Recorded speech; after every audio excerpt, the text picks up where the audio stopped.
E aí, pessoal, a dura derrota do Grêmio e principalmente de Luiz Felipe Scolari. Nós vamos falar algumas situações envolvendo os bastidores do 4-0 vexatório do Grêmio na Arena. César Cidade Dias falando de Grêmio aqui no YouTube, papo de gremista para gremista. Mas antes, esse recado que é para você que está precisando de uma renda extra. Que tal trabalhar para empresas ganhando em dólar na segurança de casa? Só é necessário um computador ou um celular com internet. O curso Lucrando em Home Office ensina o passo a passo profissional e lá tem a ajuda de uma equipe profissional para você que não tem experiência. Para comemorar os 10 mil alunos satisfeitos, o curso está saindo por tempo limitado por R$ 47,00 com garantia de satisfação. Se você não gostar, eles devolvem o seu dinheiro. Clique agora no link da descrição do vídeo e garanta a sua vaga promocional para começar a trabalhar ainda hoje. Gente, que dor que a gente está vivendo. A derrota de ontem, ela machuca tanto a gente, porque ela deu esperança num primeiro tempo organizado pela figura do Filipão, mas ela no segundo tempo expôs um problemão do Grêmio, que foi se desarrumando, foi se descoordenando, foi se perdendo. E aí a gente viu, e eu falei na jornada, o melhor Luiz Felipe no primeiro tempo e vimos o pior Luiz Felipe no segundo tempo. E eu peguei e tentei buscar alguns bastidores daquilo e também o entendimento de como que o Grêmio viu a derrota. E pego alguns pontos aqui da coletiva de Luiz Felipe Scolari, que pegou para ele a responsabilidade, não poderia ser diferente, mas em alguns pontos a gente precisa colocar. Olha o que disse Filipão. Acredito que o que determinou o nosso fracasso foi o primeiro gol do Flamengo, de escanteio, sendo uma situação que estamos muito bem trabalhados. Neste momento, nós, 11 contra 10, fazendo um primeiro tempo que fomos muito bem, acredito que foi um momento onde todo mundo apagou. E é verdade. Mas ali já não estava legal, porque a gente já tinha sofrido um lance que o goleiro tinha feito, a única defesa do goleiro foi aquela num chute ainda 0-0, já no segundo tempo, até acho que foi a origem do escanteio ou algo assim. Tentamos fazer, agora entra as mudanças, tentamos fazer algumas mudanças, porque perdíamos e já estávamos perdendo. Porém, não conseguimos ditar o jogo e o Flamengo foi superior na parte do contra-ataque e de trabalhar a bola em cima dos nossos erros de passe. Acredito que o nosso psicológico, a parte que influenciou tudo isso, foi o gol no segundo tempo. Não, Filipão. Não.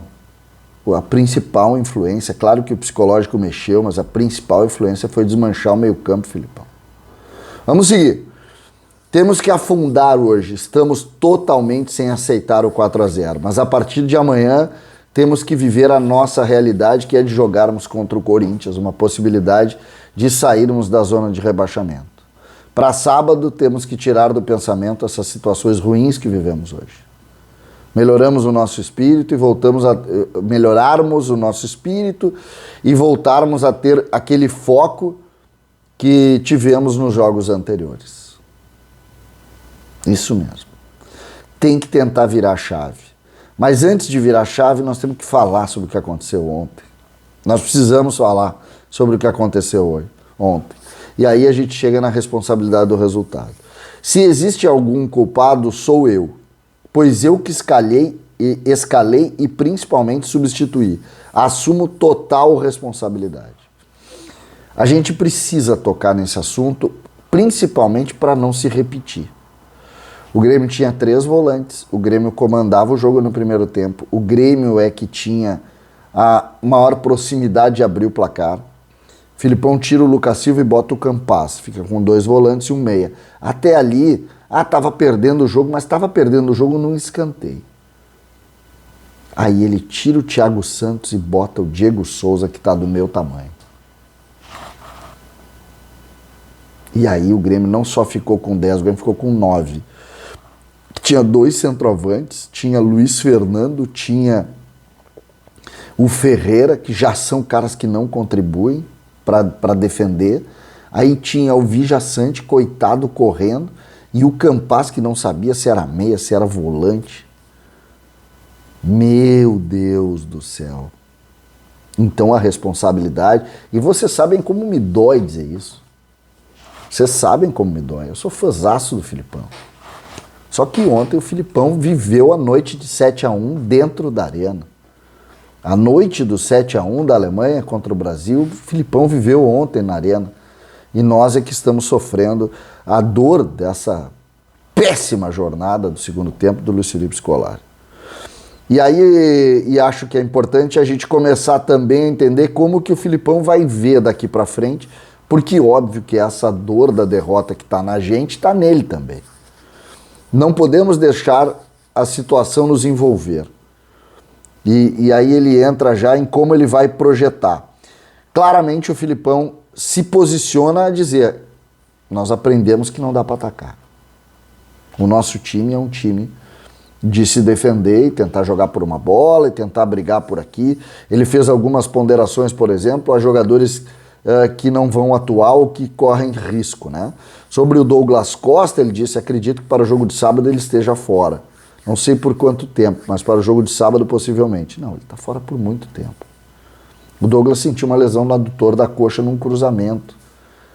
O coitado ficou constrangido, mas ele tentou ali 4, 5 minutos ver se dava, não deu. Esquece. E estava bem no jogo, Douglas. Estava bem no jogo.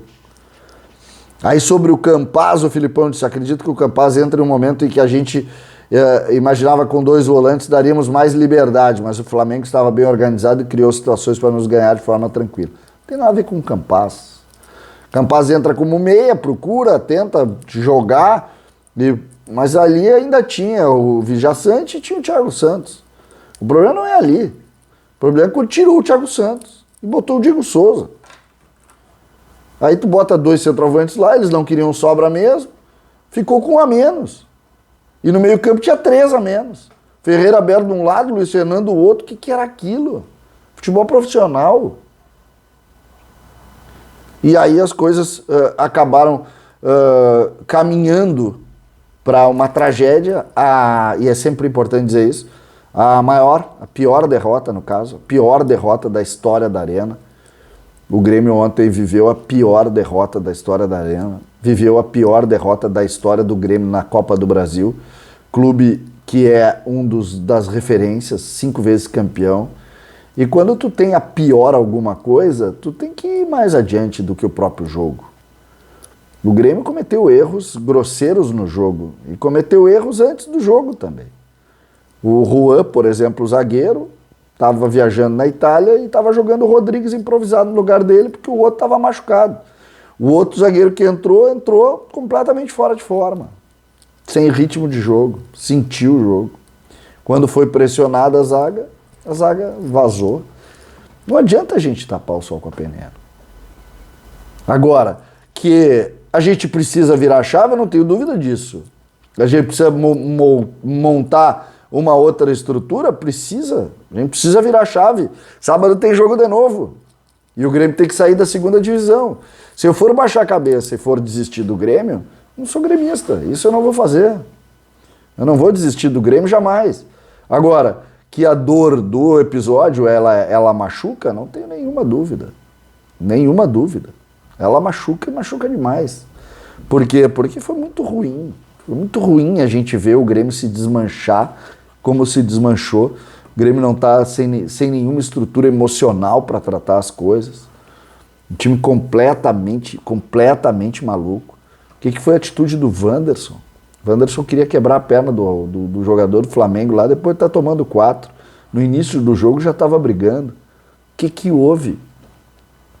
Então, em cima dessa realidade, é que a gente posiciona, que a gente entende e que é preciso colocar, neste momento, como algo que a gente precisa virar a chave. A gente precisa virar a chave. Hoje é quinta-feira, nós vamos com certeza vai ter uma reunião hoje, aí amanhã tem treinamento, porque sábado tem jogo. E a gente precisa virar a chave. Não tem como fazer. O Grêmio tem situações importantes a se discutir, claro que tem. Mas nesse momento é preciso virar a chave, sem antes olhar e entender. Depois que tudo isso acabar, a gente vai olhar para dentro e dizer, cara, quem é que errou aí dentro? Por que que o Grêmio virou essa baderna? Mas isso vamos fazer depois. Agora nós temos que tentar fugir da segunda divisão e hoje a gente só mais uma vez aí, acho que colocou o que aconteceu ontem. Ainda tem muitos bastidores que nós vamos falar à tarde, porque ontem foi a pior noite da história da Arena. César Cidade Dias falando de Grêmio aqui no YouTube.